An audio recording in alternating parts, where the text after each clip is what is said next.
Hi everyone, I'm Amy Karalik and I'm here to chat with you guys today about assignment number 2, assessment of for and as for PIDP 3351 at Vancouver Community College. On the screen here, you're seeing a small infographic. It's got some airplanes on it, some paper airplanes on it because I am working in the aerospace industry. And so I wanted to add a little bit of aerospace in this infographic, and in it I talked about the assessments that they will be encountering in this program. So I'm going to chat a little bit about what the strategy is, and then I'm going to hop in a little bit about this infographic that you see on the screen. So to start, I'm wanting to prepare learners in our aerospace trades training course for the type of grading that they will be experiencing during the course. So for this purpose, I drafted up this little infographic. Again, like the previous assignment, I won't be going hardcore into the concepts of assessments of for and as and the whole lengthy reasoning behind everything, but I would like to provide some links to the learners should they want to know more about the logic behind each of the assessments and grading structures. It's my anticipation that the younger generations attending may already be familiar with some of these concepts, as their teachers will already be about my age and could have possibly already sampled these types of assessments in their classrooms. But some of the older generations trying out this trade from a previous career path may only be anticipating the assessment of style. So by explaining to all and of all the ages, I would remove any inaccurate assumptions on their previous learning and assessments and would help ease some test anxieties that they may experience.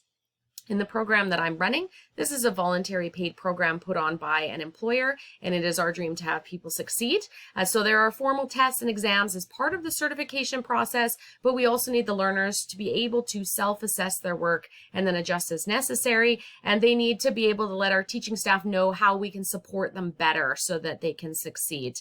We're not in the business of taking people's money and sending them out into the world with poorer skills like some fly-by-night post-secondary institutions. And so I think by letting the students know that we honestly want them to succeed and that this will encourage them to participate with confidence in the different types of assessments that we have planned for them. So hopping into that infographic, I normalize it by saying it's common to feel uncomfortable about your work and learning journey being assessed. And then the infographic, it explains the 3 different type of assessments that they'll be encountering through the program. And I let them know that only one of them is a formal assessment, which is the one that gives people great amounts of anxiety. So first of all, there's the assessment of learning. I've got a little bit of a picture of a head with an arrow with the thoughts going in, and it's just checking to make sure that the content is going into the brain. And so this will let us know that they're grasping the amount of the certain information and that they're fairly formal with quizzes and assignments and projects. And I do let them know what kind of formats they'd be seeing it in, so computer-based, written, or activity-based. The second one is assessment for learning. And that one just lets us know how to better teach people what they need to know. And so these assessments are based on the feedback that they give their instructor. And on the picture, I have a little hand holding some people so that we can support them in their learning journey. And I did give an example as well about how they may see this feedback. So it might be verbal or written, and it could be anonymous or it could not be anonymous, depending on what the situation is. And lastly, I have assessment as learning. And for the little picture, I have basically a checkbox and then a magnifying glass, just checking to make sure that the tasks in the checkbox are correct.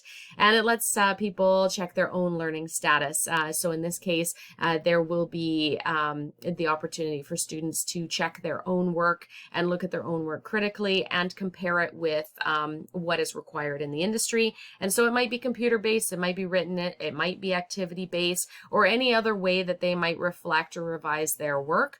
And so, yeah, this is the ultimate, the end goal, because we want people to be able to do the work and then assess it and compare it with what the requirements are for the industry, and then be able to make adjustments as needed. And so that is the highest form of assessment that we're looking for. And that is it. Thank you very much. Looking forward to hearing your feedback and your feed forward on this strategy. Have a good one, everyone.